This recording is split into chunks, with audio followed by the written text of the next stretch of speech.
Hi, my name's Peggy Williams. I'm in the Apollo Beach ward, and I attended track this year in 2015, and I was part of the activities committee. And I have to say it was my first time at track because I wasn't raised in the church, and I really didn't know what track meant, and I wasn't sure I could actually do it. But you know what I learned? I learned, yeah, we can do hard things along with all the kids, and they learned that about themselves. But what I learned more from the kids was their example. So when we were doing activities, one of the activities that we ended up doing is a square dance. And we had to find a caller that knew how to call square dances.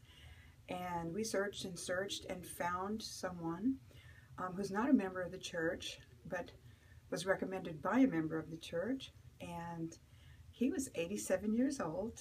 His name's Roland Blanchett, and his wife Tony. They came out into the middle of nowhere where we were doing track, and they ran the square dance. He put his little player on the table, and he put his 45s on the spindle. Yep, 45s. Yep, with the big hole in the middle. And he taught the kids how to do square dance moves. But what was really, really cool is I got a chance to talk to them because we had a thunderstorm to sit through and some other things. And he and his wife were so amazed at the example the youth were setting. He's not a member of the church, doesn't know a lot about the church, and was totally, totally amazed by no tattoos, no piercings, no swear words, thank you, ma'am and sir.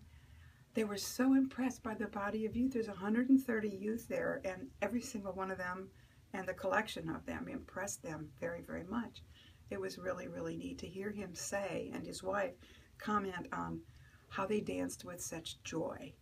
And I know it was their countenance. I mean, we were out there hot, sweaty, blisters, chafing, everything else, and here these kids at the end of a very long day pushing hand carts are willing to learn a dance that requires them to tromp around in their boots and do an extra mile or two learning the square dance. I was so impressed with them, and during testimony meeting the next day, I think the kids didn't know that they weren't members, and I bore my testimony about what great examples they were as missionaries, because the only two non-members at the entire event were those people who noticed the joy in the kids' faces. That's what I'm going to remember about track.